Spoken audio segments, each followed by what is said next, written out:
Hope you're doing well. My name is David Wilkerson, and this is Surplus Funds 101. Just wanted to start off by saying thank you to all the people who have liked my videos, subscribed to the channel, or just been a long-term supporter. Really appreciate it. And if you guys haven't done it, go do it now. Okay? I've been in the creative real estate and asset recovery space for over a decade now.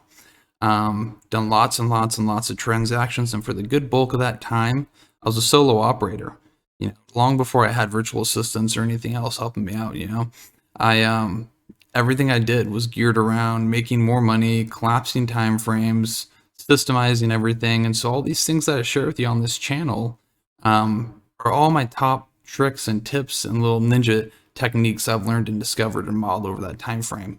So slam that like button. Also, I do have my free Claim It calling script. There's a link in the description of the video. Go and click that. It's an instant download. It'll really help you guys out. It's the exact same script that I use, my virtual assistants use, and that we use to pretty much get all of our deals. So you can have that for free. Just click on the link in the description. It's yours. But with that being said, you guys, I get a lot of people that are asking me, Dave, what do you do? I'm brand new. I don't know what to do. Like, where's just some really, really easy beginner steps? If I'm brand new, what do I need to know? So I want to share some of the things with you today and talk to you about that. So what I'll tell you right now is just what I like about the industry. Okay, the unclaimed fund industry has over $80 billion worth of unclaimed funds at the state level alone. That's a lot of money, you guys, a lot. So what that kind of means is that you can have a predictable long-term career in this if you guys want to. Okay, there will never ever be, you will never run out of accounts you can go and help people recover. So that's really, really good. Another thing is it's a true win-win when you're helping claimants recover money that they didn't even know they had. Sometimes they do. But one of the best parts about this industry that I like are all the testimonials that I get. I have people that have helped, and they'll call me up afterwards and they'll say, hey, when I first took your phone call, I didn't know this was real, but I trusted you and everything worked out. And during that time frame, I was in kind of a tough spot. I just lost a job, or, it was tough making ends meet, whatever it might be. And, you working with me really helped. And every now and again, people call me up crying, and it really feels like a really true win-win situation for everybody. Another big thing, you guys, is just the low operating expenses to run just a successful asset recovery business. Won't cost you too much. I mean, I'm sure that most of you guys are probably going to be operating out of a back bedroom or some home office. So you're not going to have any crazy rent for a commercial space. You're just going to have to pay for your tech fees and leads and data, and then your own sweat equity. And so a lot of these deals you guys do are going to be almost all profit. And so that's also really exciting as well. Another thing is there's very few licensing requirements. Some of these states, they're going to require you to be licensed as an actual investigator, but most of them won't. And so there isn't going to be too many roadblocks or educational things you'll have to go through in order to get registered with the state. So that's also really, really good. Another thing too is it doesn't require a large investment, earnest money, or any big reserves in the bank account to get started. You can start with a couple $100, not very much at all. And so those are all just factors in the crock pot of a deal that make it really, really easy for you to start, be up and running, and be in profit mode really, really quickly. Okay, now here are just some success tips for you guys. Very first thing is just pick one niche. In the asset recovery business, you have state funds, and you have tax and mortgage and bankruptcy. Whatever excites you the most, pick that. Like, for instance, I like state funds and bankruptcy. Those are my two favorite. But whatever you choose, pick one. And to even take it one step further, I know you could go and work in any state. Just pick one or two states, you guys. You don't need to be in every single state. If you're in every single state, or even a handful of them, it wears you too thin. Your mental bandwidth kind of gets stretched out. And fundamentally, the process is the same in every state, but every state you'll notice that they have just slight different rules as far as how they want you to submit claim packages, how they want you to do things. And so you don't want to really spread yourself too thin and try to be everywhere at once. You guys, there's so much money that is unclaimed nationwide. where you don't need to be in very many states to have a very, very, very lucrative business. Okay. Another thing is just eliminate this everything has to be perfect mindset. I know when you guys are brand new, you're super excited and you think in the back of your head that you have to get the business cards, that you have to have the website, and that you have to have all these little things. In reality, a lot of those things, they're not going to really aid into you producing more revenue for your company or you getting deals. When very first couple deals I got, I didn't even have business cards. And so when you're brand new, only spend your money on the things that are going to help you increase your revenue or just contribute to your overall business growth. And the very next thing, this is huge, you guys. This might be the biggest damn thing of the whole entire presentation, is just create a daily prospecting and follow-up habit.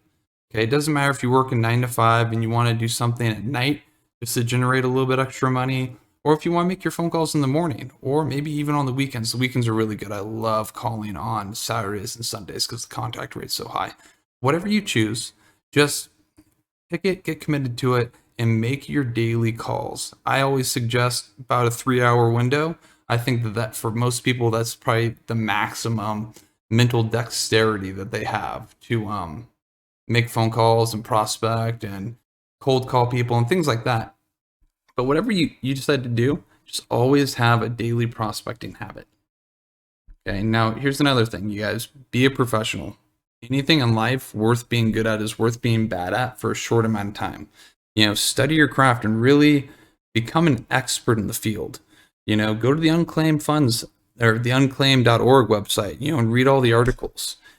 Practice your script, get on Google and Google some stuff, because the more you know, the more confident you'll be. And the more confident you are, the more you'll be able to communicate that to potential claimants. And the more you'll be able to execute on deals, aka the more money you'll make.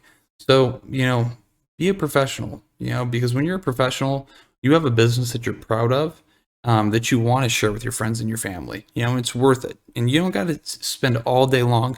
Just maybe spend like 20 or 30 minutes every day doing some research. And that's that. Another thing, you guys, join a coaching program and just surround yourself around people that can provide you with proof of concept so you can see that you can be successful and it can happen for you as well. I know that a lot of people, when they're just getting started, in the back of their head, they have all these negative thoughts. This sounds good, but this could never happen to me. And it's not until, you get that very first payday to where it finally clicks and you're like, yes, this is great. How do we rinse and repeat this process and do it over and over and over again? And there's something magical that happens when you get around other people that are successful, that are doing the same thing as you, to where you can hear their success stories. You can hear them share stories with you about how much money they made on their last deal. It gives you a lot more evidence to believe, circumstantial evidence to believe that it could happen for you too. And so that's a big hack. And, that was probably one of the biggest things that changed my life and really skyrocketed my money and my income, is when I kind of ditched all my buddies that were hanging out at dive bars and that were negative all the time and always complaining and getting triggered from all the stuff they watched on social media. And when I started surrounding myself with just people that were just business owners, and people that were in my field that I could network with and things like that. And another thing, you guys, just have patience. Put in the work and don't give up so quickly. Get committed to this and have a 3 to 6 month kind of time frame in your head. I know a lot of people, they'll talk to me and they'll be like, Dave, I want to give up. And I'm like, okay, so what did you do? And they'll say, well, I called my list one time and, I had one conversation and I didn't get a deal. So I want to give up. This isn't for me. It's just like, no, it's not. You got to have a lot more of a vision than just calling your list one time. You kind of got to understand that this is going to take time for you to build your business. And what I always tell people is that the work that you're doing today is going to pay you and compensate you about 3 months down the road. And so that's kind of the time frame that I always tell people on when they should expect to get their very first deal, or when they should start getting or expect to get paid on the deals that they're doing. Because a lot of people, they think that they're going to call a stack of leads and all of them are just going to say yes to them right out of the gate. And, every now and again that does happen. We call those unicorn deals in this industry. But you can't build a predictable business on that. And so you just got to get committed and you can't give up so quickly. And for most people too, they are right when they want to give up is right when they're super close to striking pay dirt, and everything's starting to freaking happen for them, and the magic of this business starts to come alive for them. So just have patience. Okay. Now the next portion of these slides is just going to be kind of just an overview on the entire process, so you can kind of visually see it from start to finish. Okay. Now, the very first thing you guys want to do is you want to pick a state to work in. Remember what I was saying earlier. You don't want to try to be in all the states. Just pick one or two when you're just getting started. Okay. And you can go to the unclaimed.org site. That's a great research tool. When you get there, there's going to be a map of the United States. All you'll have to do is hover your mouse over whatever state you might be interested in, click it. It'll take you right to the Unclaimed Funds website of that state. Okay. From there, after you've kind of gone through the website, there's a couple key things that you always want to be able to discover and line out. But the most important ones is what's required to register for the state? Do you need to be licensed or not licensed? I can just tell you, most states aren't going to require you to be licensed. You just have to register, and they don't even charge you. So that's really good. Another thing is just how to obtain leads. Does the state give you bulk leads, or are they search leads where you have to manually go do all the data entry and data mapping?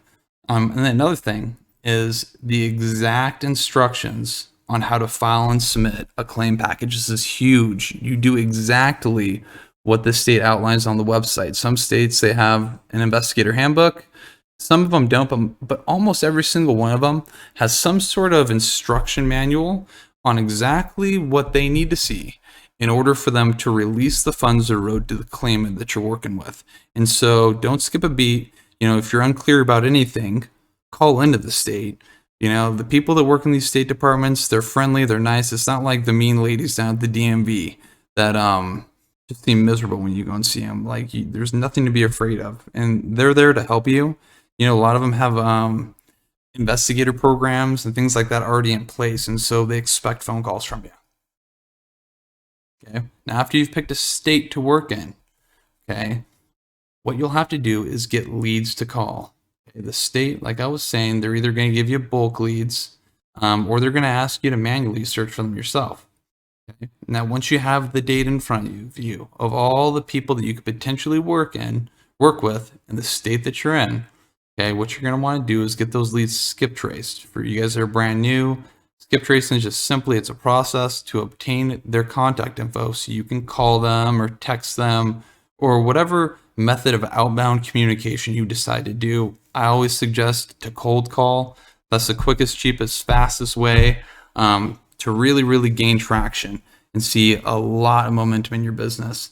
Now, once you start calling these potential clients, we call them claimants, and you ask for their business, okay, you'll just want to use a script and get really, really good at the theatrics of making a phone call.